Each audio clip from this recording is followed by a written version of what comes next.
जतन बहुत मैं कर रह्यो, मिट्यो न मन को मान।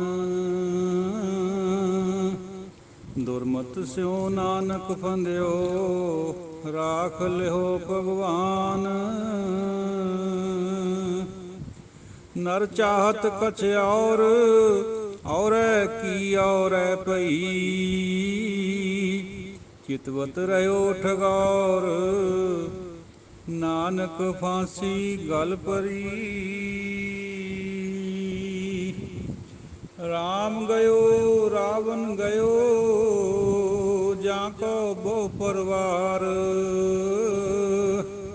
कहो नानक किछ थिर नहीं, सुपने ज्यों संसार। प्राणी राम न चेतही, मदमाया कै अंध। कहो नानक हर भजन बिन, परत तहें जम फंद। संग सखा सब तज गए, को न निभ्यो साथ। कहो नानक एह बिपत में, टेक एक रघुनाथ। सो कहो टल गुर सेवियै, अहनिस सहज सुभाए। दर्शन परसै गुरु कै, जन्म मरण दुख जाए।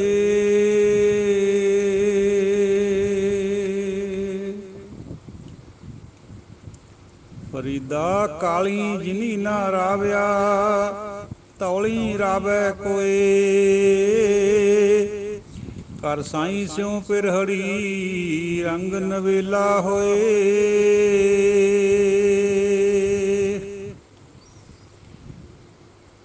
ਬਾਬਾ ਫਰੀਦ ਜੀ ਦੇ ਸ਼ਲੋਕਾਂ ਦੀ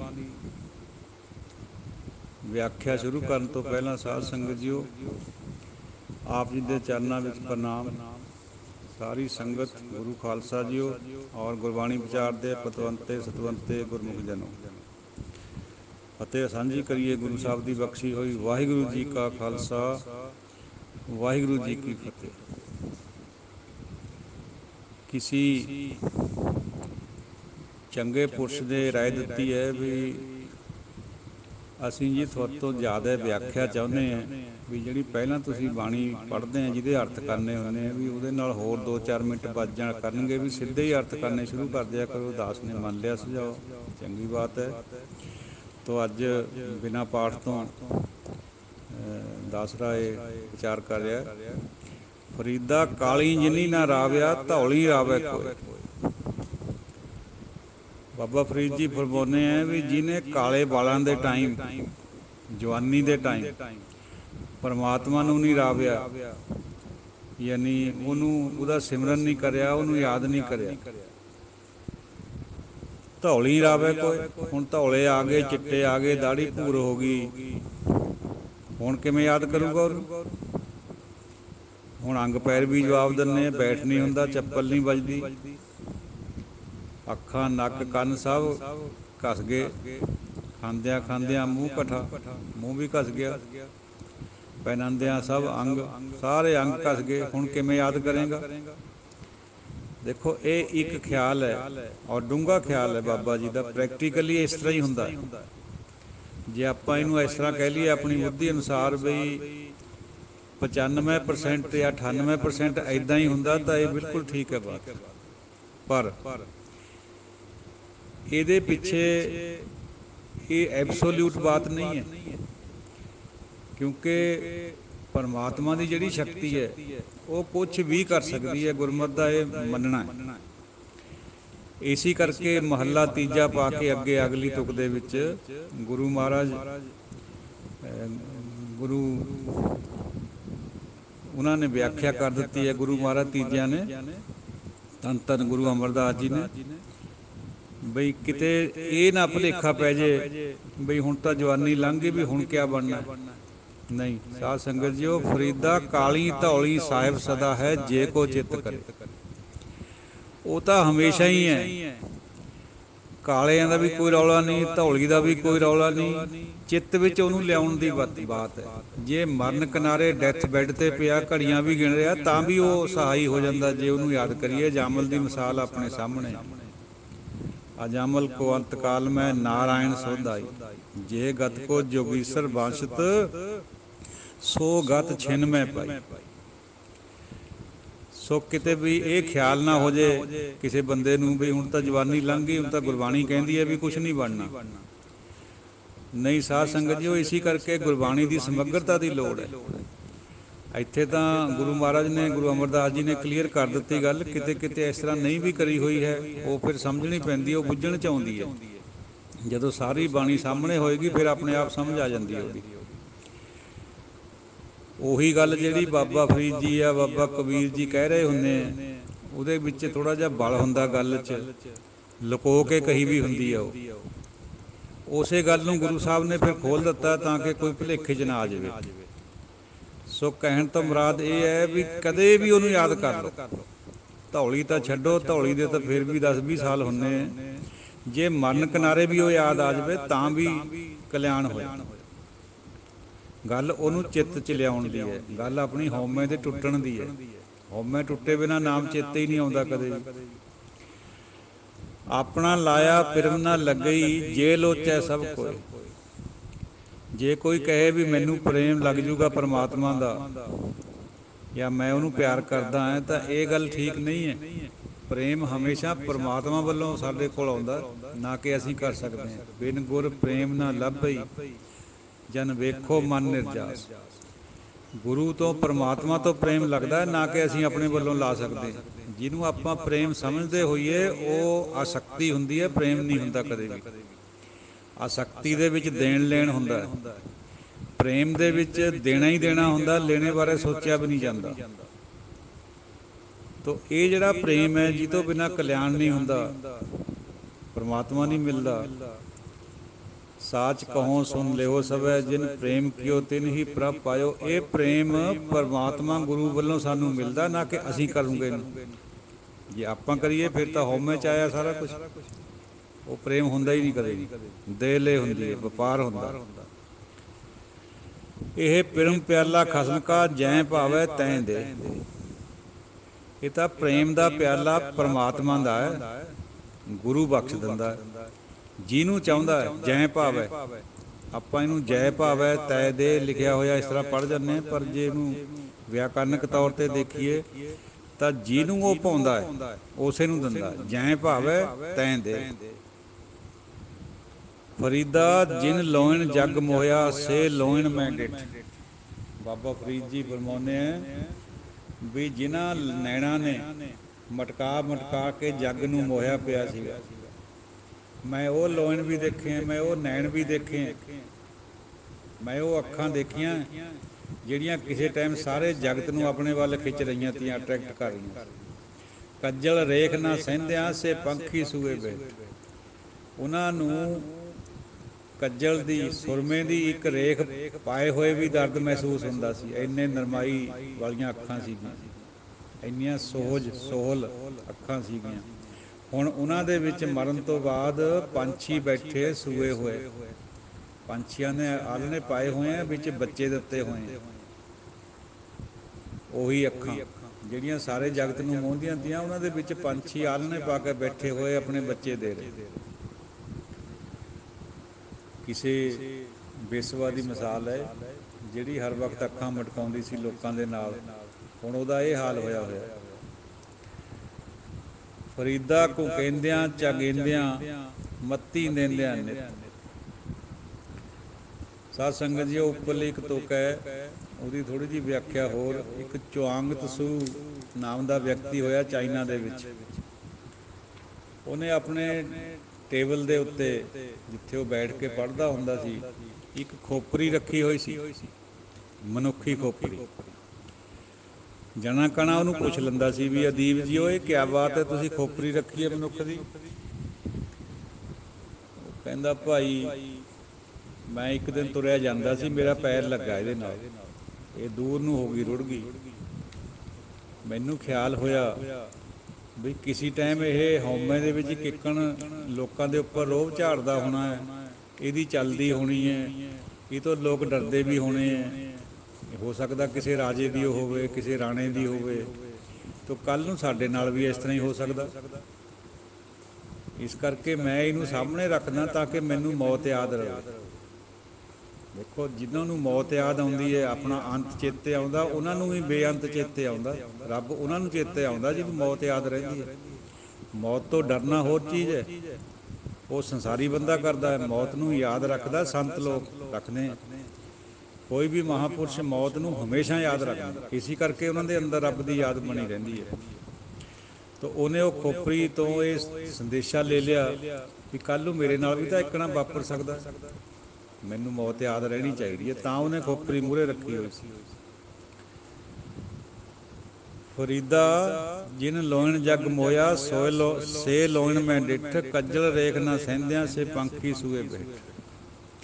ਫਰੀਦਾ ਕੁਕੇਂਦਿਆਂ ਚਗੇਂਦਿਆਂ ਮੱਤੀ ਦਿੰਦਿਆਂ ਨਿੱਤ, ਬੋਲ ਬੋਲ ਕੇ ਉੱਚੀ ਉੱਚੀ ਮੱਤਾਂ ਦਿੱਤੀਆਂ ਜਾ ਰਹੀਆਂ। ਵੇਦ ਸ਼ਾਸਤਰ ਵੀ ਕੂਕ ਕੂਕ ਕੇ ਸੁਣਾ ਰਹੇ हैं। ਪਰ ਜੋ ਸ਼ੈਤਾਨ ਭੰਜਾਇਆ ਸੇ ਕਿਤ ਫੇਰੇ ਚਿੱਤ, ਜਿਹੜਾ ਸ਼ੈਤਾਨ ਨੇ ਪੁੱਠੇ ਪਾਸੇ ਲਗਾਇਆ ਹੋਇਆ ਹੈ, ਕਾਮ ਕ੍ਰੋਧ 'ਚ ਪਾਇਆ ਹੋਇਆ, ਵਿਕਾਰਾਂ 'ਚ ਪਾਇਆ ਹੋਇਆ, ਹਉਮੈ 'ਚ ਪਾਇਆ ਹੋਇਆ, ਉਹ ਨਹੀਂ ਚਿੱਤ ਫੇਰਦਾ। ਉਹਨੂੰ ਤਾਂ ਉਹੀ ਚੰਗਾ ਲੱਗਦਾ। ਹਾਲਾਂਕਿ ਇਹਦਾ ਨਿਰਧਾਰਨ ਵੀ ਕਰਿਆ ਹੋਇਆ ਗੁਰੂ ਸਾਹਿਬ ਨੇ, ਹੱਲ ਦਿੱਤਾ ਹੈ ਵੀ ਸੰਗਤ ਵਿੱਚ ਆਉਣ ਲੱਗ ਜੇ, ਫਿਰ ਉਹ ਵੀ ਚੀਜ਼ ਹਟ ਜਾਂਦੀ ਹੈ। ਜੇ ਆਪਾਂ ਇਸ ਤੁਕ ਤੋਂ ਇਹ ਅੰਦਾਜ਼ਾ ਲਗਾ ਲਈਏ ਵੀ ਗੁਰੂ ਸਾਹਿਬ ਫਰਮਾਉਂਦੇ ਹੈ ਜਾਂ ਬਾਬਾ ਫਰੀਦ ਜੀ ਫਰਮਾਉਂਦੇ ਹੈ ਵੀ ਜਿਹੜਾ ਸ਼ੈਤਾਨ ਨੇ ਪੁੱਠੇ ਪਾਸੇ ਲਾਇਆ ਵਾ ਉਹ ਚਿੱਤ ਨਹੀਂ ਫੇਰਦਾ ਕਦੇ ਵੀ, ਉਹ ਰੱਬ ਵੱਲ ਨਹੀਂ ਆਉਂਦਾ। ਹਾਲਾਂਕਿ ਵੇਦ ਕੂਕਦੇ ਹੈ, ਸਾਰੀਆਂ ਪੋਥੀਆਂ ਉੱਚੀ ਉੱਚੀ ਪੁਕਾਰਦੀਆਂ, ਪਰ ਉਹਦੇ ਮਨ 'ਚ ਨਹੀਂ ਇਹ ਗੱਲ ਆਉਂਦੀ। ਪਰ ਇਹ ਗੱਲ ਜਿਹੜੀ ਹੈ ਇਹ ਬਹੁਤ ਹੱਦ ਤੱਕ ਸਹੀ ਹੈ, ਬਹੁਤ ਹੱਦ ਤੱਕ। ਲੇਕਿਨ ਪੂਰਾ ਸੱਚ ਇਹ ਵੀ ਹੈ ਵੀ ਜੇ ਪ੍ਰਮਾਤਮਾ ਚਾਹੇ, ਗੁਰੂ ਚਾਹੇ, ਤਾਂ ਉਹਨੂੰ ਵੀ ਪੁੱਠੇ ਪਾਸੇ ਤੋਂ ਸਿੱਧੇ ਪਾਸੇ ਲਿਆਉਂਦਾ। ਕੌਡੇ ਦੀ ਮਿਸਾਲ, ਸੱਜਣ ਦੀ ਮਿਸਾਲ, ਭੂਮੀਏ ਦੀ ਮਿਸਾਲ, ਹਮਜ਼ਾ ਗੌਂਸ ਦੀ ਮਿਸਾਲ ਆਪਣੇ ਸਾਹਮਣੇ ਸਭ ਦੇ। ਫਰੀਦਾ ਥਿਓ ਪਵਾਹੀ ਦੱਬ, ਜੇ ਸਾਈਂ ਲੋੜੈ ਸਭ। ਬਾਬਾ ਜੀ ਫਰਮਾਉਂਦੇ ਹੈ, ਬਾਬਾ ਫਰੀਦ ਜੀਓ, ਵੀ ਜੇ ਤੂੰ ਰੱਬ ਨੂੰ ਚਾਹੁੰਦਾ ਹੈ ਤਾਂ ਜਿਹੜਾ ਪਹੀ ਹੁੰਦੀ ਹੈ, ਪਹੀ ਰਸਤੇ ਨੂੰ ਕਹਿੰਦੇ ਸੀ ਕੱਚੀ ਨੂੰ, ਅੱਜ ਕੱਲ੍ਹ ਸੜਕਾਂ ਹੋ ਗਈਆਂ, ਉਸ ਰਸਤੇ ਦੀ ਦੱਬ ਹੋ ਜਾ। ਰਸਤੇ ਵਿੱਚ ਦੱਬ ਦਾ ਇੱਕ ਬੂਟਾ ਹੁੰਦਾ ਜਿਹ ਤੋਂ ਬੇੜਾਂ ਵੱਟੀਆਂ ਜਾਂਦੀਆਂ, ਰੱਸੀਆਂ ਵੱਟੀਆਂ ਜਾਂਦੀਆਂ, ਉਹਦੇ 'ਚ ਕਣਕ ਵਗੈਰਾ ਦੀਆਂ ਫਿਰ ਭਰੀਆਂ ਪਾਉਂਦੇ ਹੁੰਦੇ ਸੀ ਕਿਸਾਨ। ਅੱਜ ਕੱਲ੍ਹ ਵੀ ਕਦੇ ਕਿਤੇ ਚੱਲਦਾ, ਪਰ ਹੁਣ ਤਾਂ ਜ਼ਿਆਦਾ ਕੰਬਾਈਨਾਂ ਚੱਲ ਪਈਆਂ। ਦਾਸਰੇ ਨੂੰ ਤਾਂ ਇਹ ਦੇਖਿਆ ਸਾਰਾ ਕੁਛ, ਆਪ ਵੀ ਕਰਿਆ ਹੋਇਆ ਖੇਤਾਂ ਦੇ ਵਿੱਚ ਛੋਟੇ ਹੁੰਦਿਆਂ ਆਪਣੇ ਘਰਦਿਆਂ ਦੇ ਨਾਲ। ਤਾਂ ਬਾਬਾ ਜੀ ਫਰਮਾਉਂਦੇ ਹੈ ਵੀ ਰਸਤੇ ਦੀ ਦੱਬ ਹੋ ਜਾ, ਦੱਬ ਦਾ ਬੂਟਾ ਬਣ ਜਾ ਜੇ ਤੈਨੂੰ ਸਾਈਂ ਦੀ ਲੋੜ ਹੈ। ਫਿਰ ਕਿਆ ਹੋਊਗਾ, ਇੱਕ ਛਿੱਜੈਂ ਬਿਆ ਲਤਾੜੀਆਂ ਤਾਂ ਸਾਈਂ ਦੇ ਦਰਬਾਰ। ਇੱਕ ਤੈਨੂੰ ਖਿੱਚ ਕੇ ਹੱਥ ਨਾਲ, ਆਪਣੀ ਆਦਤ ਹੁੰਦੀ ਹੈ ਆਪਾਂ ਖਿੱਚਦੇ ਹਾਂ ਹਰ ਇੱਕ ਚੀਜ਼ ਨੂੰ ਆਪਣੇ ਵੱਲ, ਤੋੜ ਕੇ ਗਾਹਾਂ ਹੋ ਜਾਂਦੇ, ਫੁੱਲ ਨੂੰ ਵੀ ਤੋੜ ਲੈਂਦੇ, ਉਹ ਦੱਬ ਦੇ ਬੂਟੇ ਨੂੰ ਵੀ ਖਿੱਚ ਕੇ ਤੋੜ ਜਾਂਦੇ, ਛਿੱਜਾਂ ਬਿਆ ਲਤਾੜੀਆਂ, ਕਈ ਪੈਰਾਂ ਦੇ ਹੇਠ ਉਹਨੂੰ ਲਤਾੜ ਕੇ ਲੰਘ ਜਾਂਦੇ, ਤਾਂ ਸਾਈਂ ਦੇ ਦਰਬਾਰ। ਫੇਰ ਤੂੰ ਸਾਈਂ ਦੇ ਦਰ ਜਾਏਂ। ਇੰਨੀ ਹਲੀਮੀ, ਇੰਨੀ ਨਿਮਰਤਾ ਤੇਰੇ 'ਚ ਆ ਜਾਵੇ ਵੀ ਤੈਨੂੰ ਲੋਕ ਦੈੜ ਕੇ ਵੀ ਲੰਘ ਜਾਣ ਤਾਂ ਤੂੰ ਰੱਬ ਦੇ ਦਰ 'ਤੇ ਜਾ ਸਕਦਾ।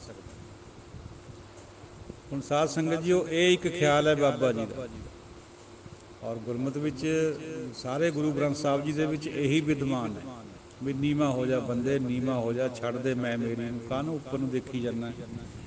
ਜੇ ਤੂੰ ਸਾਈਂ ਦੀ ਲੋੜ ਕਰਦਾ ਹੈ, ਤੈਨੂੰ ਰੱਬ ਦੀ ਲੋੜ ਮਹਿਸੂਸ ਹੁੰਦੀ ਹੈ, ਤਾਂ ਨੀਵਾਂ ਹੋ ਜਾ।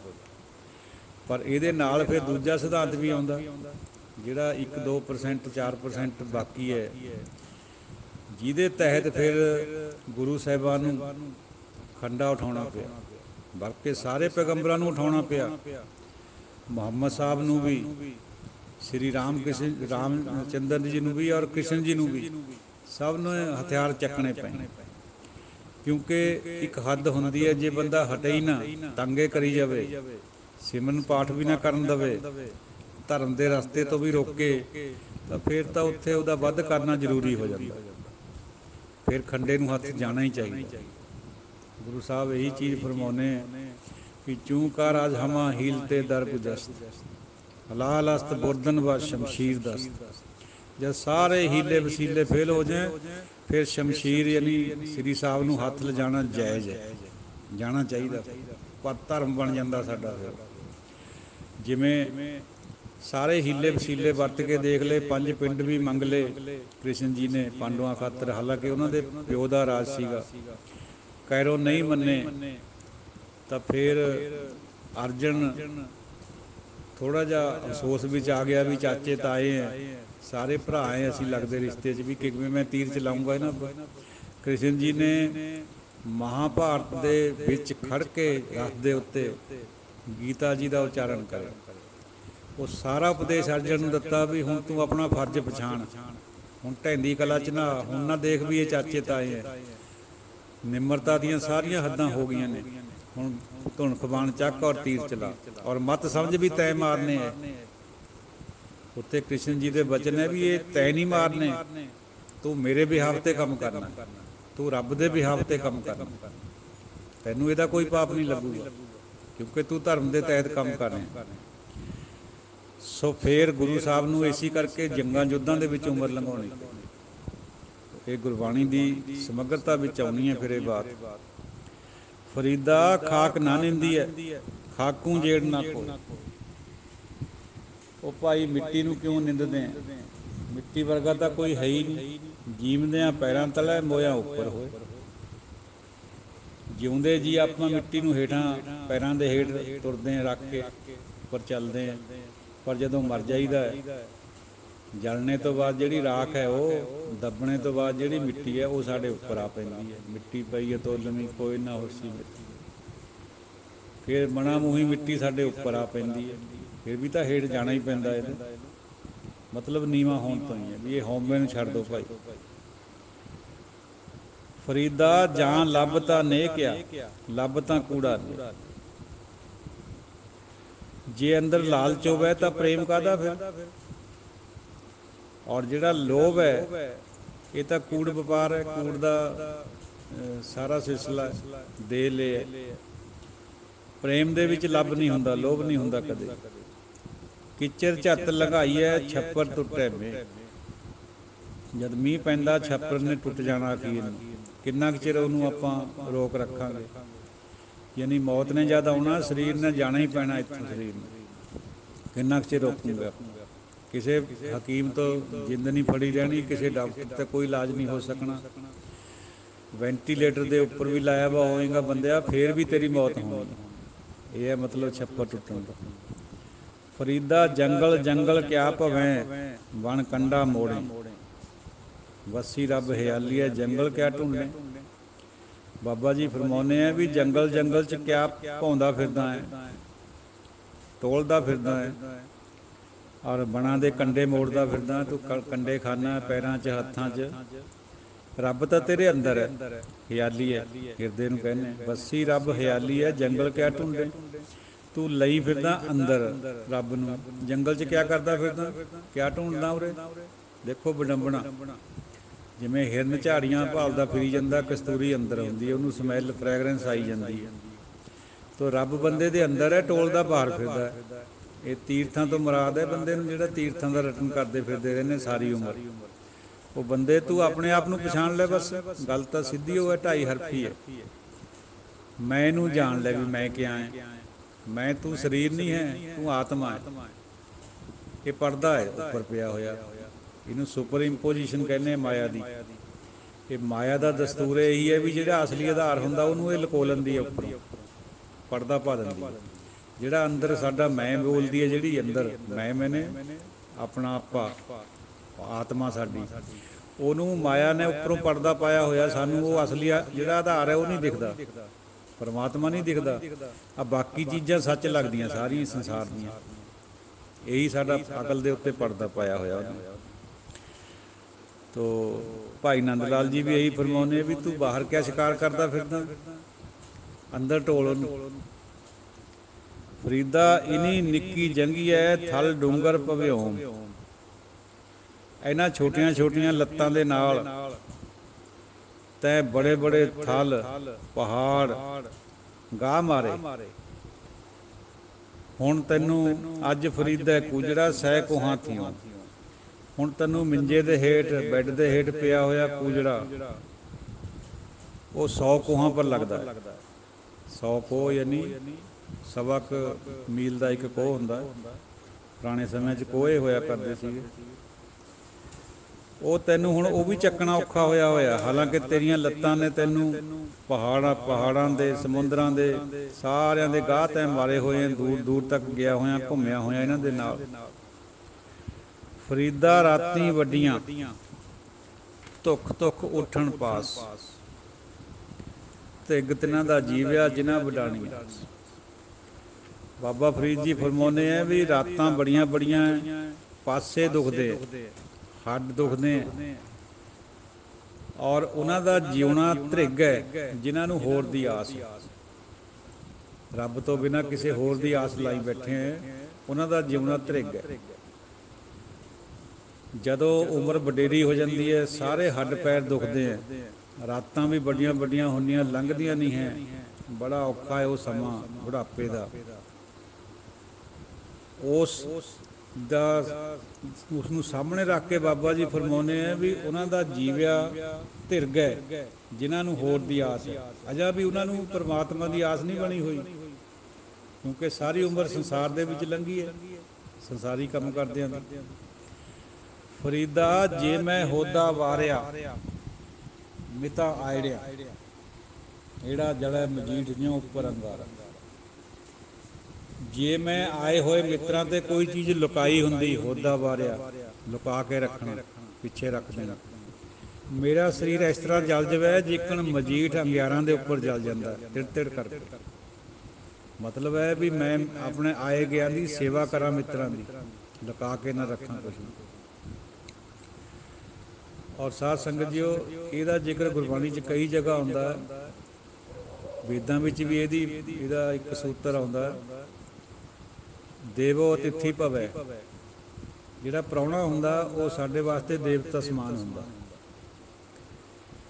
ਔਰ ਗੁਰਬਾਣੀ 'ਚ ਵੀ ਬਹੁਤ ਜ਼ਿਕਰ ਹੈ ਵੀ ਜੇ ਆਪਾਂ ਕਿਸੇ ਗੁਰਸਿੱਖ ਨੂੰ ਕੁਛ ਵਿੱਚੋਂ ਦੇ ਦਈਏ, ਉਹਨੂੰ ਛਕਾ ਦਈਏ, ਉਹਨੂੰ ਕੱਪੜਾ ਲੀੜਾ ਦੇ ਦਈਏ, ਤਾਂ ਸਾਡੀ ਮਾਇਆ ਪਵਿੱਤਰ ਹੋ ਜਾਂਦੀ। ਤਿਨਕਾ ਖਾਧਾ ਪੈਦਾ ਸਭ ਪਵਿੱਤ ਹੈ ਜੋ ਨਾਮ ਹਰ ਰਾਤੇ। ਨਾਮ ਦੀ ਜਿਹੜੀ ਰੰਗਤ ਚੜ੍ਹਦੀ ਹੈ ਉਹਦੇ ਵਿੱਚ ਇਹ ਬਾਤ ਆਉਂਦੀ ਹੈ ਵੀ ਉਹ ਆਪਣੀ ਧਨ ਦੌਲਤ ਨੂੰ ਸਾਂਝਾ ਕਰ ਲੈਂਦਾ ਗੁਰਸਿੱਖਾਂ ਦੇ ਨਾਲ। ਆਹ ਭਾਵ ਹੈ। ਦੌਲਤ ਬੁਰੀ ਚੀਜ਼ ਨਹੀਂ ਹੈ, ਇਹਦੀ ਵਰਤੋਂ ਬੁਰੀ ਜਾਂ ਚੰਗੀ ਹੋ ਸਕਦੀ। ਪੈਸਾ ਇਟਸੈਲਫ ਮਾੜਾ ਨਹੀਂ ਹੈ। ਪੈਸਾ ਜੇ ਸਾਨੂੰ ਡੰਗਣ ਲੱਗ ਗਿਆ ਫਿਰ ਮਾੜਾ ਹੈ। ਜੇ ਪੈਸੇ ਨੂੰ ਅਸੀਂ ਕਾਬੂ ਕਰਕੇ ਉਹ ਤੋਂ ਕੰਮ ਲੈ ਲਿਆ, ਆਪਣੇ ਮਿੱਤਰਾਂ ਦੀ, ਗੁਰਸਿੱਖਾਂ ਦੀ ਸੇਵਾ ਕਰ ਲਈ, ਤਾਂ ਉਹ ਪਵਿੱਤਰ ਹੋ ਜਾਂਦਾ। ਇਸੀ ਤਹਿਤ ਗੁਰੂ ਸਾਹਿਬ ਨੇ ਕਿਲ੍ਹੇ ਬਣਵਾਏ ਸੀ। ਹੁਣ ਜੇ ਕੋਈ ਕਹੇ ਵੀ ਕਿਲ੍ਹਿਆਂ ਵਿੱਚ ਤਾਂ ਰਾਜੇ ਰਹਿੰਦੇ ਹੁੰਦੇ, ਠੀਕ ਹੈ ਰਾਜੇ ਵੀ ਰਹਿੰਦੇ, ਪਰ ਗੁਰੂ ਸਾਹਿਬ ਵੀ ਰਾਜੇ ਸੀ ਸਾਡੇ। ਉਹ ਭਾਈ ਮਾਇਆ ਮਾੜੀ ਨਹੀਂ ਹੈ, ਘੋੜੇ ਮਾੜੇ ਨਹੀਂ ਹੈ। ਜੇ ਕੋਈ ਕਹੇ ਵੀ ਘੋੜੇ ਹੈ ਜਿਹੜੇ ਹਾਥੀ ਊਂਟ ਹੈ ਇਹ ਤਾਂ ਮਾਇਆ ਦਾ ਰੂਪ ਹੈ, ਕਿ ਠੀਕ ਹੈ ਹੈਗਾ, ਪਰ ਜੇ ਨਿਰੰਕਾਰ ਦੇ ਨਾਲ ਸੁਤਾ ਜੁੜੀ ਹੋਈ ਹੈ ਫਿਰ ਇਹ ਸਾਰਾ ਕੁਛ ਪਵਿੱਤਰ ਹੈ। ਜੇ ਆਪਾਂ ਹਾਥੀ ਘੋੜਿਆਂ ਨੂੰ ਛੱਡੂਗੇ ਫਿਰ ਸਰੀਰ ਨੂੰ ਕਿਵੇਂ ਛੱਡ ਦੂੰਗੇ? ਸਰੀਰ ਵੀ ਤਾਂ ਮਾਇਆ, ਨਹੀਂ ਛੱਡਿਆ ਜਾ ਸਕਦਾ। ਇਸੇ ਤਰ੍ਹਾਂ ਪੁੱਤਰ ਧੀ ਨਹੀਂ ਛੱਡਣੇ। ਪਰਿਵਾਰ ਦੇ ਵਿੱਚ ਰਹਿ ਕੇ ਫਿਰ ਆਪਾਂ ਨੇ ਪਰਮਾਤਮਾ ਨੂੰ ਯਾਦ ਰੱਖਣਾ। ਆਹ ਗੁਰਮਤਿ ਦਾ ਸਿਧਾਂਤ। ਤੋ ਜਿਹੜਾ ਵੀ ਕੋਈ ਆਉਂਦਾ ਜਾਂਦਾ ਮਿੱਤਰ ਹੈਗਾ ਆਪਣਾ, ਉਹਨੂੰ ਆਪਾਂ ਉਹਦੀ ਪੂਰੀ ਸੇਵਾ ਕਰੀਏ, ਗੁਰੂ ਦਾ ਧਨ ਸਮਝ ਕੇ ਵੀ ਤੈਂ ਦਿੱਤਾ ਹੋਇਆ, ਅਸੀਂ ਤੇਰੇ ਨਿਮਿੱਤ ਲਗਾ ਰਹੇ, ਤੈਨੂੰ ਅਸੀਂ ਆਪਣੇ ਆਏ ਹੋਏ ਗੁਰਸਿੱਖਾਂ ਦੇ ਵਿੱਚ ਨਜ਼ਰ ਕਰ ਰਹੇ, ਦੇਖ ਰਹੇ, ਤੂੰ ਵਰਤ ਰਿਹਾ ਸਭ ਜਗ੍ਹਾ। ਜਿਵੇਂ ਭਾਈ ਕੱਟੂ ਜੀ ਦੀ ਮਿਸਾਲ ਆਪਣੇ ਸਾਹਮਣੇ ਆਉਂਦੀ ਹੈ। ਸਾਹ ਦਾ ਦੌਰਾ ਪਿਆ ਤੋ ਕਿਸੇ ਨੇ ਮੰਗ ਲਿਆ ਵੀ ਮੈਨੂੰ ਸ਼ਹਿਦ ਦੇ ਦਿਓ, ਪਿਓਰ ਸ਼ਹਿਦ ਲਈ ਆ ਰਿਹਾ ਸੀ ਗੁਰੂ ਸਾਹਿਬ ਵਾਸਤੇ, ਉਹਨੇ ਦਿੱਤਾ ਨਹੀਂ, ਕਿਉਂਕਿ ਪਹਿਲਾਂ ਭੋਗ ਲਵਾਉਣਾ ਗੁਰੂ ਸਾਹਿਬ ਦਾ। ਜਦ ਆ ਕੇ ਰੱਖਿਆ, ਗੁਰੂ ਸਾਹਿਬ ਨੇ ਦੇਖਿਆ ਉਹ ਵਿੱਚੋਂ ਗੰਦਾ ਹੋਇਆ ਵਾ, ਕੀੜੇ ਚੱਲਦੇ ਸੀ, ਉਹਦੇ ਕਲਾ ਸੀ ਗੁਰੂ ਦੀ। ਭਾਈ ਕੱਟੂ ਜੀ ਨੂੰ ਦਿਖਾਇਆ, ਉਹ ਕਹਿੰਦਾ ਜੀ ਮੈਂ ਤਾਂ ਤੁਹਾਡੇ ਵਾਸਤੇ ਲਿਆਇਆ ਬਹੁਤ ਪਿਓਰ ਸਮਝ ਕੇ। ਕਹਿੰਦੇ ਭਾਈ ਆ ਦੇਖ ਲੈ, ਜਦ ਅਸੀਂ ਮੰਗਿਆ ਸੀ ਉਦੋਂ ਤੈਨੂੰ ਦਿੱਤਾ ਨਹੀਂ, ਹੁਣ ਸਾਨੂੰ ਲੋੜ ਨਹੀਂ ਹੈਗੀ, ਹੁਣ ਇਹ ਖਰਾਬ ਹੋ ਚੁੱਕਿਆ। ਮਤਲਬ ਹੈ ਗੁਰੂ ਦੇ ਸਿੱਖਾਂ ਵਿੱਚ ਵੀ ਗੁਰੂ ਹੁੰਦਾ ਹੈ, ਸਮਝਣਾ ਚਾਹੀਦਾ ਇਹ ਗੱਲ ਨੂੰ। ਗੁਰੂ ਵਰਤਦਾ ਹੀ ਸਿੱਖਾਂ 'ਚ ਹੈ, ਪਰਮਾਤਮਾ ਵੀ ਸਭ ਸੰਗਤ ਵਿੱਚ ਵਸਦਾ ਹੈ, ਖਲਕਤ ਵਿੱਚ ਵਸਦਾ ਹੈ। ਔਰ ਇਹ ਗੱਲ ਬਹੁਤ ਕੁਦਰਤੀ ਹੈ ਵੀ ਜਿਸ ਬੰਦੇ ਨੂੰ ਖਲਕਤ ਨਾਲ ਪ੍ਰੇਮ ਨਹੀਂ ਆਉਂਦਾ, ਨਫ਼ਰਤ ਹੈ, ਉਹ ਰੱਬ ਦੇ ਨੇੜੇ ਨਹੀਂ ਜਾ ਸਕਦਾ। ਕਿਉਂਕਿ ਸਾਧ ਸੰਗਤ ਜੋ ਖਲਕ ਹੈ, ਜਿਹੜਾ ਪਰਮਾਤਮਾ ਹੈ, ਉਹ ਖਲਕਤ ਦੇ ਵਿੱਚ ਵਸਦਾ। ਜੇ ਅਸੀਂ ਸਾਡਾ ਨਜ਼ਰੀਆ ਐਸਾ ਬਣ ਜਾਏ, ਸੇਵਾ ਭਾਵ ਦਾ ਮੁਰਾਦ ਹੈ ਇਸ ਗੱਲ ਤੋਂ, ਜੇ ਅਸੀਂ ਸੇਵਾ ਭਾਵਨਾ ਕਰੀਏ ਬਿਨਾਂ ਹਉਮੈ ਤੋਂ, ਬਿਨਾਂ ਕਿਸੇ ਆਸ਼ਾ ਤੋਂ, ਫਿਰ ਉਹ ਸੇਵਾ ਪ੍ਰਵਾਨ ਹੁੰਦੀ ਹੈ ਦਰਗਾਹ 'ਚ, ਅਦਰਵਾਈਜ਼ ਨਹੀਂ ਹੁੰਦੀ। ਵਿੱਚ ਹਉਮੈ ਸੇਵਾ ਥਾਏ ਨਾ ਪਾਏ, ਜਨਮ ਮਰੈ ਫਿਰ ਆਵੈ ਜਾਏ। ਹਰ ਗੱਲ ਦੇ ਨਾਲ ਕੁਛ ਨਾ ਕੋਈ ਕੰਡੀਸ਼ਨ ਲੱਗੀ ਵੀ ਹੁੰਦੀ ਹੈ। ਨਾਮ ਜਪਣਾ ਪਵਿੱਤਰ ਚੀਜ਼ ਹੈ, ਜਗ੍ਹਾ ਜਗ੍ਹਾ ਸੰਦੇਸ਼ ਹੈ, ਪਰ ਹਉਮੈ ਵਿੱਚ ਨਾਮ ਜਪਿਆ ਵੀ ਸਫਲ ਨਹੀਂ ਹੁੰਦਾ ਹੈ। ਹਉਮੈ ਭਗਤ ਕਰੈ ਸਭ ਕੋਏ, ਨਾ ਮਨ ਭੀਜੈ ਨਾ ਸੁਖ ਹੋਏ। ਫਿਰ ਸ਼ੇਸ਼ਨਾਗ ਦੀ ਭਗਤੀ ਆ ਜਾਂਦੀ ਹੈ।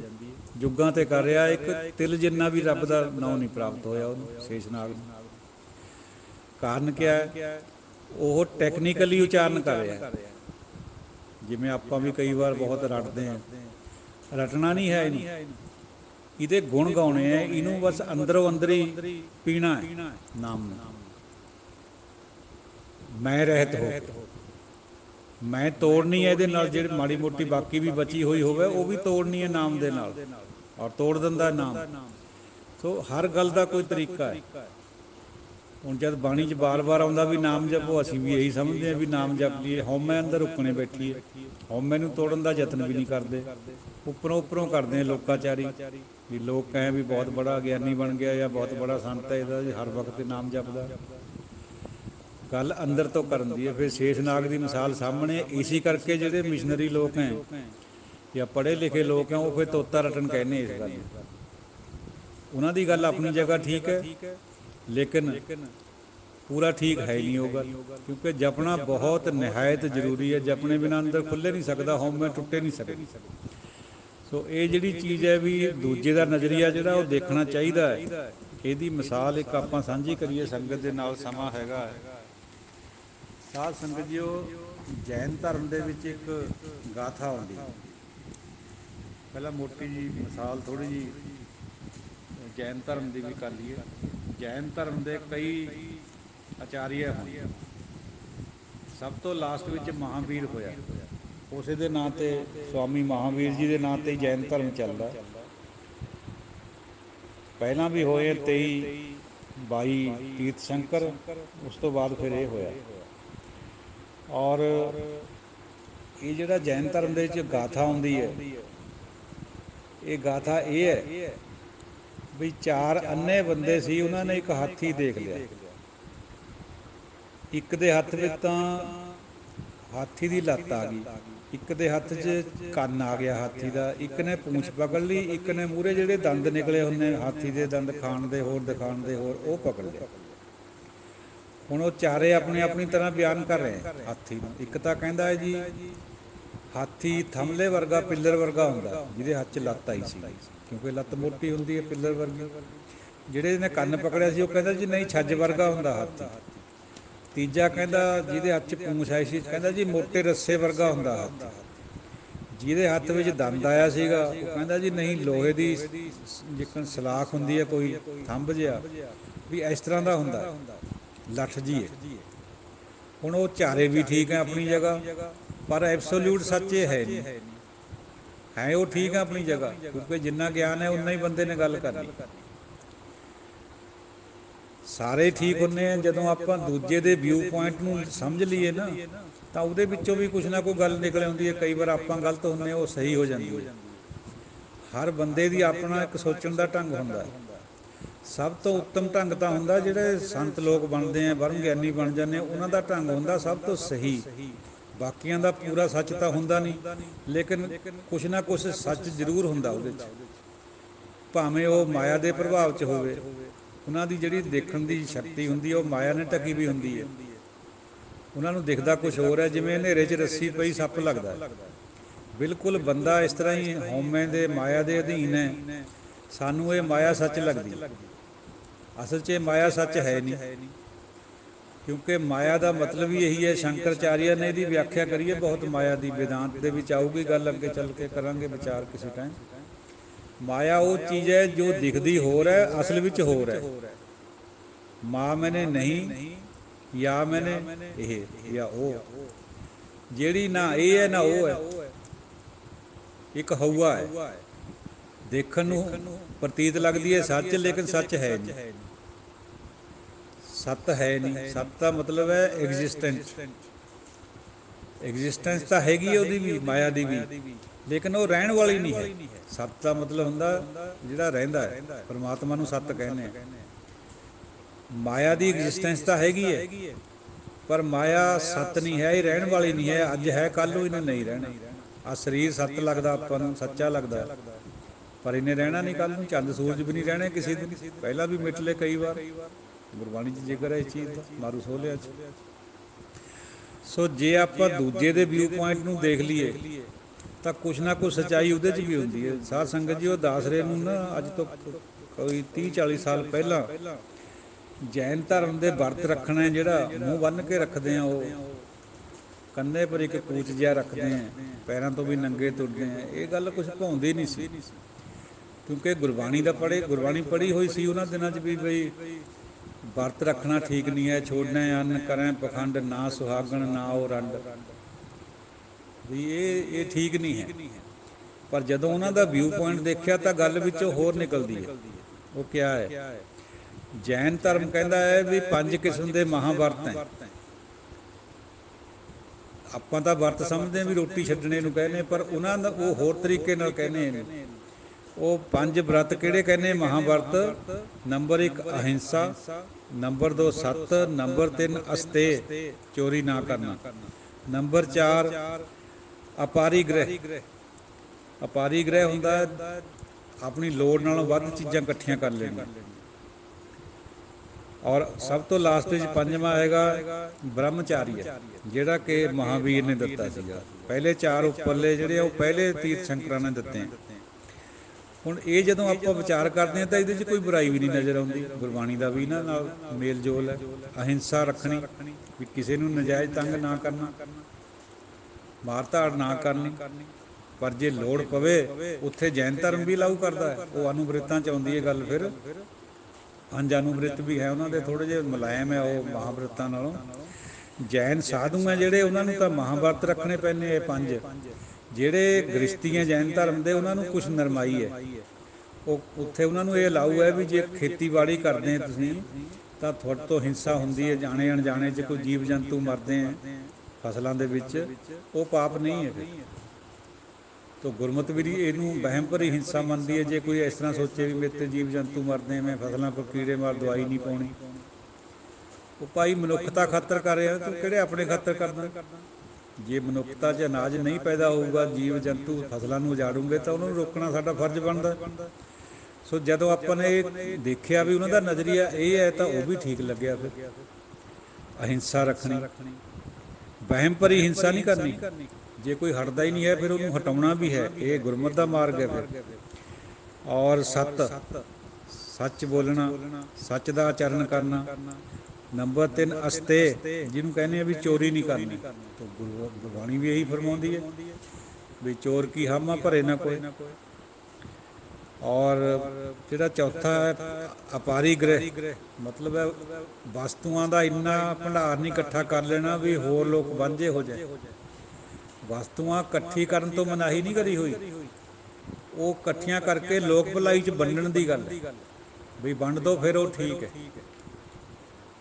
ਔਰ ਬ੍ਰਹਮਚਾਰੀ ਹੈ, ਜੈਨੀ ਸਾਧੂਆਂ ਖਾਤਰ ਔਰਤ ਕੋਲ ਜਾਣਾ ਮਨਾਹੀ ਹੈ, ਸੈਕਸ ਦੀ ਮਨਾਹੀ ਹੈ ਉਹਨਾਂ ਨੂੰ। ਲੇਕਿਨ ਜਿਹੜੇ ਜੈਨ ਧਰਮ ਦੇ ਸਾਧੂਆਂ ਦੀ ਬਜਾਏ ਆਮ ਗ੍ਰਸਤੀ ਲੋਕ ਹੈ, ਉਹ ਪਰਮਾਤਮਾ ਦਾ ਹੁਕਮ ਸਮਝ ਕੇ ਵੀ ਉਹਦੀ ਸ੍ਰਿਸ਼ਟੀ ਨੂੰ ਚੱਲਦਾ ਰੱਖਣਾ ਹੈ, ਉਹ ਸ਼ਾਦੀ ਵੀ ਕਰਦੇ ਹੈ ਅਤੇ ਆਪਣੀ ਨਾਰੀ ਦੇ ਨਾਲ ਸੈਕਸ ਵੀ ਹੈ ਉਹਨਾਂ ਦਾ, ਉਹ ਅਲਾਊਡ ਹੈ ਉਹਨਾਂ ਨੂੰ। ਕਿਉਂਕਿ ਉਹ ਇੱਕ ਚੰਗੀ ਚੀਜ਼ ਹੈ। ਪਿੱਤਰ ਰਿਣ ਹੁੰਦਾ ਜਿਹੜਾ ਸਾਡੇ ਸਿਰ ਪਰ, ਉਹ ਉਤਰਦਾ ਉਹਦੇ ਨਾਲ। ਪਿੱਤਰਾਂ ਦਾ ਰਿਣ ਹੁੰਦਾ ਵੀ ਤੁਸੀਂ ਅੱਗੇ ਤੋਂ ਅੱਗੇ ਵੰਸ਼ ਤੋਰਨੀ ਹੈ। ਫਿਰ ਇਹ ਖਿਆਲ ਫਲਸਫੇ 'ਚ ਆਉਂਦੇ ਆ ਸਾਰੇ। ਸਾਧ ਸੰਗਤ ਜੀ ਇਹਨੂੰ ਇਸ ਤਰ੍ਹਾਂ ਗੱਲ ਸਮਝਿਓ, ਆਪਾਂ ਜੋ ਕੁਛ ਗੁਰਬਾਣੀ ਪੜ੍ਹ ਕੇ ਕਈ ਦਫਾ ਆਪਣੀ ਪਰਸੈਪਸ਼ਨ ਬਣਾ ਲੈਂਦੇ ਜਿਹੜੀ ਕਿ ਅੱਜ ਆਈ ਹੈ ਕਈ ਥਾਂ, ਜਿਵੇਂ ਬਾਬਾ ਫਰੀਦ ਜੀ ਨੇ ਕੁਛ ਗੱਲ ਕਹੀ, ਉਹਨੂੰ ਫਿਰ ਗੁਰੂ ਸਾਹਿਬ ਨੇ ਕਰੈਕਟ ਕਰ ਦਿੱਤਾ। ਭਾਵੇਂ ਬਾਬਾ ਫਰੀਦ ਜੀ ਨੇ ਉਹ ਗੱਲ ਲੁਕੋ ਕੇ ਕਹੀ ਹੋਈ ਸੀਗੀ, ਹੈ ਉਹ ਵੀ ਸੱਚ ਹੈ, ਪਰ ਗੁਰੂ ਸਾਹਿਬ ਨੇ ਉਹਨੂੰ ਕਰੈਕਟ ਕਰਿਆ। ਐਸੇ ਤਰੀਕੇ ਨਾਲ ਦੁਨਿਆਵੀ ਮਿਸਾਲ ਲਈਏ, ਇੱਕ ਕਿਸੇ ਅਦੀਬ ਦਾ ਇੱਕ ਸ਼ੇਰ ਹੈ, वो आए हमारी कब्र पे अपने हम सफ़र के साथ, वो आए हमारी कब्र पे अपने हम सफ़र के साथ, कौन कहता है कि दबाए हुए को जलाया नहीं जाता। देखो गल्लां बिल्कुल सादियां, शब्द भी सादे हैं, पर ਇਹਦੇ ਪਿੱਛੇ ਇੱਕ ਸਿਧਾਂਤ ਹੈ। ਜਲਾਉਣਾ ਕਿਹਨੂੰ ਕਹਿੰਦੇ? ਆਪਣੀ ਨਜ਼ਰ ਵਿੱਚ ਜਲਾਉਣਾ, ਅੱਗ ਦੇ ਨਾਲ ਜਲਾਉਣੇ ਨੂੰ ਕਹਿੰਦੇ ਆਪਾਂ, ਲੇਕਿਨ ਪੋਇਟਰੀ ਦੇ ਵਿੱਚ ਜਲਾਉਣੇ ਦਾ ਮਤਲਬ ਹੋਰ ਵੀ ਹੈ। ਕਿਸੇ ਨੂੰ ਤੰਗ ਕਰਨਾ, ਜਾਣ ਕੇ ਛੇੜਨਾ, ਉਹਨੂੰ ਕਹਿੰਦੇ ਜਲਾਉਣਾ। ਵੀ ਮੇਰੇ ਮਰਨ ਤੋਂ ਬਾਅਦ ਜਿਹਦੇ ਖਾਤਰ ਮੈਂ ਮਰਿਆ ਸੀਗਾ, ਉਹ ਹੁਣ ਆਪਣੇ ਕਿਸੇ ਹੋਰ ਸਾਥੀ ਨੂੰ ਟੋਲ ਕੇ ਮੇਰੇ ਕੋਲ ਉਹ ਆ ਗਈ ਹੈ ਜਾਂ ਆ ਗਿਆ, ਮੈਨੂੰ ਕਬਰ 'ਚ ਪਏ ਨੂੰ ਵੀ ਜਿੱਦਾਂ ਜਲਾਉਣ ਵਾਸਤੇ ਆ ਗਏ। ਕੌਣ ਕਹਿਤਾ ਹੈ ਕਿ ਦਫਨਾਏ ਹੋਏ ਕੋ ਜਲਾਇਆ ਨਹੀਂ ਜਾਂਦਾ। ਦਫਨਾਉਣਾ ਮੁਸਲਮਾਨ ਸ਼ਰ੍ਹਾ ਵਿੱਚ ਹੈ, ਉਹ ਦਬਾਏ ਹੋਏ ਨੂੰ ਯਾਨੀ ਕਬਰ 'ਚ ਦੱਬੇ ਹੋਏ ਨੂੰ ਵੀ ਜਲਾਉਣ ਵਾਸਤੇ ਆਈਆਂ। ਹੁਣ ਤੂੰ ਮੇਰੇ ਕੋਲ ਮੈਨੂੰ ਤੰਗ ਕਰਨ ਖਾਤਰ, ਜਲਾਉਣ ਖਾਤਰ ਆਈਆਂ। ਇਸ ਤਰ੍ਹਾਂ ਦੀ ਭਾਵ ਹੈ ਪੋਇਟਰੀ ਵਿੱਚ ਹੁੰਦਾ। ਤੋ ਗੁਰਬਾਣੀ ਵਿੱਚ ਵੀ ਇਹਨੂੰ ਬੁੱਝਣਾ ਕਿਹਾ ਜਾਂਦਾ। ਬਹੁਤ ਕੁਛ ਐਸਾ ਹੁੰਦਾ ਜਿਹੜਾ ਅੱਖਰਾਂ 'ਚ ਗੱਲ ਹੋਰ ਹੁੰਦੀ ਹੈ, ਬਾਹਰ ਗੱਲ ਹੋਰ ਹੁੰਦੀ, ਉਹਦੇ ਅੰਦਰ ਉਨੀ ਗੱਲ ਹੋਰ ਹੁੰਦੀ। ਜੇ ਬੁੱਝਣਾ ਆ ਜੇ ਤਾਂ ਸਾਰਾ ਕਲਿਆਣ ਹੋ ਸਕਦਾ। ਬੁੱਝਣੇ ਤੋਂ ਬਿਨ ਬੂਝੇ ਪਸ਼ੂ ਕੀ ਨਿਆਈ, ਭ੍ਰਮ ਮੋਹ ਵਿਆਪਿਓ ਮਾਇਆ। ਏਕ ਵਸਤ ਬੂਝੈ ਤਾਂ ਹੋਮੈ ਪਾਕ, ਬਿਨ ਬੂਝੇ ਤੂੰ ਸਦਾ ਨਾ ਪਾਕ। ਸਾਧ ਸੰਗਤ ਜੀ ਉਹਦੇ ਨਾਲ ਇੱਕ ਬਾਤ ਹੋਰ ਵੀ ਜੋੜੀਏ, ਸੰਗ ਸਖਾ ਸਭ ਤਜ ਗਏ, ਕਉ ਨਾ ਨਿਭਿਓ ਸਾਥ। ਨੌਵੇਂ ਪਾਤਸ਼ਾਹ ਦੇ ਸ਼ਲੋਕ ਹੈ। ਸੰਗ ਸਖਾ ਸਭ ਤਜ ਗਏ, ਕਉ ਨਾ ਨਿਭਿਓ ਸਾਥ। ਕਹੋ ਨਾਨਕ ਇਹ ਬਿਪਤ ਮੈਂ ਟੇਕ ਏਕ ਰਘੁਨਾਥ। ਜਦ ਸਾਰੇ ਛੱਡ ਜਾਂਦੇ ਮੌਤ ਦੇ ਸਮੇਂ, ਉਸ ਟਾਈਮ ਰਘੁਨਾਥ ਦੀ ਟੇਕ ਹੈ। ਰਘੁਨਾਥ ਪ੍ਰੈਕਟੀਕਲੀ ਕਿਆ ਚੀਜ਼ ਹੈ? ਰਘੂ ਕੁਲ ਦੇ ਮਾਲਕ ਨੂੰ ਕਹਿੰਦੇ, ਰਾਮਚੰਦਰ ਜੀ ਨੂੰ ਕਹਿੰਦੇ ਰਘੁਨਾਥ। ਜਿਵੇਂ ਗੋਪਾਲ ਸ਼ਬਦ ਵੀ ਆਉਂਦਾ, ਗੋਬਿੰਦ ਵੀ ਆਉਂਦਾ ਕ੍ਰਿਸ਼ਨ ਜੀ ਖਾਤਰ, ਰਾਮਚੰਦਰ ਜੀ ਖਾਤਰ ਰਘੁਨਾਥ ਆਉਂਦਾ। ਹੁਣ ਜਿਹੜਾ ਤਾਂ ਉੱਪਰੋਂ ਪੜ੍ਹਿਆ ਹੋਇਆ ਜਾਂ ਉਹ ਅੱਖਰੀ ਅਰਥ ਕਰੂਗਾ, ਉਹ ਤਾਂ ਇਹੀ ਕਹੂਗਾ ਵੀ ਰਘੁਨਾਥ ਦੀ ਟੇਕ ਲਓ ਭਾਈ, ਯਾਨੀ ਰਾਮਚੰਦਰ ਜੀ ਦੀ ਟੇਕ ਲਓ। ਪਰ ਜਿਹਨੇ ਬੁੱਝ ਲਿਆ ਗੁਰਬਾਣੀ ਸਮੱਗਰ ਸਾਹਮਣੇ, ਉਹ ਇਹ ਗੱਲ ਨਹੀਂ ਕਹੂਗਾ। ਉਹਨੂੰ ਐਬਸੋਲਿਊਟ ਸੱਚ ਦਾ ਪਤਾ ਲੱਗ ਗਿਆ ਵੀ ਰਘੁਨਾਥ ਕੌਣ ਹੈ। ਪਰਮਾਤਮਾ ਨੂੰ ਸਾਰੇ ਨਾਵਾਂ ਨਾਲ ਯਾਦ ਕਰਿਆ ਗਿਆ, ਉਹ ਪਰਮਾਤਮਾ ਦੀ ਓਟ ਲਊਗਾ। ਸਾਡੇ ਕੁਛ ਭਰਾ ਦਾਸਰੇ ਨਾਲ ਵੀ ਵਿਚਾਰ ਹੁੰਦੀ ਰਹਿੰਦੀ ਹੈ ਮਿਸ਼ਨਰੀ ਵੀਰਾਂ ਦੀ, ਉਹ ਭਗਉਤੀ ਦੇ ਨਾਂ ਦੇ ਉੱਤੇ ਬਹੁਤ ਖਿੱਚਦੇ ਹੈ, ਚਿੜਦੇ ਹੈ ਵੀ ਅਰਦਾਸ ਦੇ ਵਿੱਚੋਂ ਭਗਉਤੀ ਸ਼ਬਦ ਕੱਢ ਦਿਓ, ਪ੍ਰੀਤਮ ਭਗਉਤੀ ਸਿਮਰ ਕੇ, ਕਿਉਂਕਿ ਇਹ ਦੇਵੀ ਹੈ। ਉਹ ਸਾਧ ਸੰਗਤ ਜੀ, ਉਹ ਭਗਉਤੀ ਪਰਮਾਤਮਾ ਵਾਸਤੇ ਵਰਤਿਆ ਹੋਇਆ ਸਿੰਬਲ ਹੈ। ਜੇ ਹੁਣ ਆਪਾਂ ਕਹੀਏ ਵੀ ਰਘੁਨਾਥ ਨੂੰ ਕੱਢ ਦਿਓ ਬਾਣੀ 'ਚੋਂ, ਆਇਆ ਹੋਇਆ ਨੌਵੇਂ ਪਾਤਸ਼ਾਹ ਦੇ ਸ਼ਲੋਕਾਂ 'ਚ, ਇਹ ਸਿਆਣਪ ਹੈ ਕਿਤੇ? ਇਹ ਮੂਰਖਤਾ ਹੈ ਸਿਰੇ ਦੀ। ਸਾਡਾ ਜਿਹੜਾ ਐਂਗਲ ਹੈ ਸੋਚਣ ਦਾ, ਉਹ ਸਹੀ ਨਹੀਂ ਹੈ। ਜੇ ਐਂਗਲ ਵਿਸ਼ਾਲ ਹੋ ਜਾਏ, ਸਮੱਗਰਤਾ ਆ ਜਾਏ ਗੁਰਬਾਣੀ ਦੀ, ਫਿਰ ਸਮਝ ਆ ਜਾਣੀ ਵੀ ਪਰਮਾਤਮਾ ਹੀ ਰਘੁਨਾਥ ਹੈ, ਪਰਮਾਤਮਾ ਹੀ ਗੋਪਾਲ ਹੈ, ਉਹੀ ਕ੍ਰਿਸ਼ਨ ਹੈ, ਉਹੀ ਰਾਮਚੰਦਰ। ਜਿੱਥੇ ਕਿਤੇ ਕਿਤੇ ਐਂ ਲੱਗਦਾ ਨਾ ਵੀ ਵਡਿਆਈ ਆਈ ਹੋਈ ਅਵਤਾਰਾਂ ਦੀ, ਉਹ ਇਹੀ ਚੀਜ਼ ਹੈ। ਪਰਮਾਤਮਾ ਦੇ ਸੰਦਰਭ ਵਿੱਚ ਦੇਖਿਆ ਗਿਆ ਉਹਨਾਂ ਨੂੰ। ਕੇਵਲ ਇੱਕ ਦੀ ਵਡਿਆਈ ਕਰੀਏ ਗੁਰਬਾਣੀ ਨੇ, ਦੂਜੇ ਦੀ ਕਿਸੇ ਦੀ ਵਡਿਆਈ ਨਹੀਂ ਕਰੀ।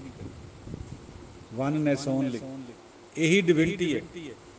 ਸਪਿਰਿਚੁਅਲਿਟੀ ਨਾਲੋਂ ਡਿਵਿਨਿਟੀ ਦਾ ਫਰਕ ਇਹੀ ਹੈ ਵੀ ਸਪਿਰਿਚੁਅਲ ਬੰਦਾ ਵੀ ਬਹੁਤ ਉੱਚਾ ਹੁੰਦਾ, ਆਪਣੀ ਆਤਮਾ ਪਰ ਜਿੱਤ ਪਾਈ ਵੀ ਹੁੰਦੀ ਹੈ, ਉਹਨੇ ਆਤਮਾ ਨੂੰ ਦੇਖ ਰਿਹਾ ਹੁੰਦਾ, ਉਹ ਹਉਮੈ ਨਿਕਲੀ ਵੀ ਹੁੰਦੀ ਹੈ, ਪਰ ਉਹ ਸਭ ਨੂੰ ਮੰਨੀ ਜਾਂਦਾ। ਉਹ ਕਹੀ ਜਾਂਦਾ ਇਹ ਵੀ ਠੀਕ ਹੈ, ਆਹ ਵੀ ਠੀਕ ਹੈ। ਲੇਕਿਨ ਜਿਹੜਾ ਡਿਵਾਈਨ ਪਰਸਨ ਹੁੰਦਾ, ਉਹ ਇਹ ਨਹੀਂ ਕਹਿੰਦਾ, ਵੀ ਨਹੀਂ ਕਹਿੰਦਾ, ਉਹ ਕਹਿੰਦਾ ਇਹ ਹੀ ਠੀਕ ਹੈ, ਆਹੀ ਠੀਕ ਹੈ, ਇੱਕ ਰੱਬ ਹੀ ਠੀਕ ਹੈ, ਹੋਰ ਕੁਛ ਵੀ ਠੀਕ ਨਹੀਂ, ਭਾਵੇਂ ਕਿ ਉਹਦੇ ਹੁਕਮ ਵਿੱਚ ਹੈ। ਤੋ ਹੀ ਔਰ ਭੀ ਦਾ ਅੰਤਰ ਹੁੰਦਾ ਸਪਿਰਿਚੁਅਲਿਟੀ ਔਰ ਡਿਵਿਨਿਟੀ ਦੇ ਵਿਚਾਲੇ। ਗੁਰਬਾਣੀ ਸਾਰੀ ਡਿਵਿਨਿਟੀ ਹੈ, ਗੁਰਮਤਿ ਸਾਰੀ ਡਿਵਾਈਨ ਹੈ।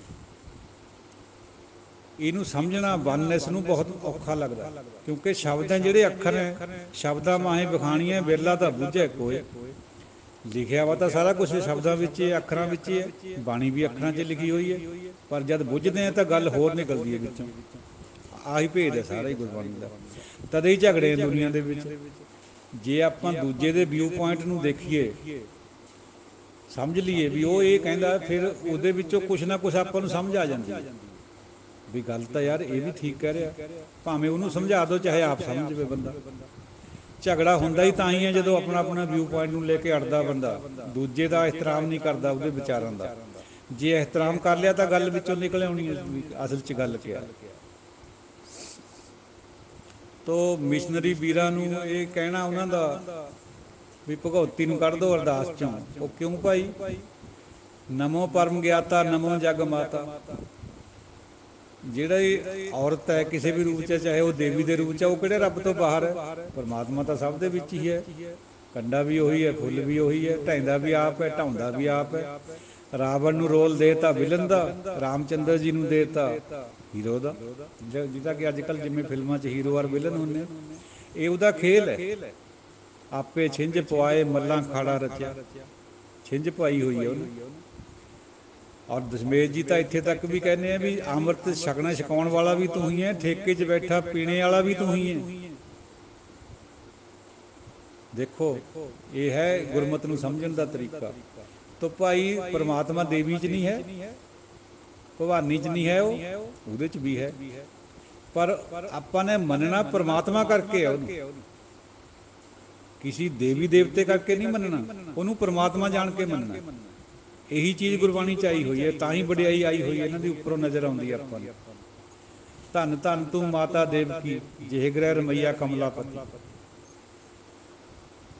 ਕਿਉਂਕਿ ਉਹ ਸਭ ਜਗ੍ਹਾ ਵਿਆਪਕ ਹੈ, ਸਾਰੀ ਕਾਇਨਾਤ ਦੇ ਕਣ ਕਣ ਵਿੱਚ ਉਹ ਵਸਿਆ ਹੋਇਆ। ਇਸੀ ਕਰਕੇ ਸਾਰੀ ਕਾਇਨਾਤ ਨੂੰ ਆਪਾਂ ਪਰਮਾਤਮਾ ਸਮਝ ਕੇ ਉਹਨੂੰ ਧਿਆ ਸਕਦੇ ਹਾਂ, ਲੇਕਿਨ ਕ੍ਰੀਏਸ਼ਨ ਨੂੰ ਕ੍ਰੀਏਟਰ ਨਹੀਂ ਹੈ ਸਮਝਿਆ ਜਾ ਸਕਦਾ। ਇਹ ਗੱਲ ਗੁਰਮਤਿ ਵਿੱਚ ਹੈ। ਜਿਹੜੀ ਉਹਦੀ ਬਣਾਈ ਹੋਈ ਕ੍ਰੀਏਸ਼ਨ ਹੈ, ਸਾਰੀ ਪੈਦਾ ਕਰੀ ਹੋਈ, ਜਿਹਦੇ ਵਿੱਚ ਸਾਰਾ ਕੁਛ ਹੀ ਆ ਜਾਂਦਾ ਹੈ, ਅਵਤਾਰ ਦੇਵੀ ਦੇਵਤੇ ਵਗੈਰਾ ਵੀ, ਉਹ ਰੱਬ ਨਹੀਂ ਹੈ ਭਾਈ। ਰੱਬ ਉਹਨਾਂ ਵਿੱਚ ਹੈਗਾ। ਇਹ ਗੱਲ ਹੈ ਗੁਰਬਾਣੀ। ਹਰ ਇੱਕ ਚੀਜ਼ ਦੇ ਸ਼ੈ ਦੇ ਅੰਦਰ ਰੱਬ ਦੀ ਹੋਂਦ ਹੈ। ਇੱਥੋਂ ਤੱਕ ਵੀ ਜਿਹੜੀਆਂ ਇਨੈਨੀਮੇਟ ਹੈ, ਬੇਜਾਨ ਚੀਜ਼ਾਂ ਹੈ, ਪਰਬਤ, ਅੱਗ, ਹਵਾ, ਪਾਣੀ, ਉਹਨਾਂ ਦੇ ਵਿੱਚ ਵੀ ਉਹਦੀ ਹੋਂਦ ਹੈ।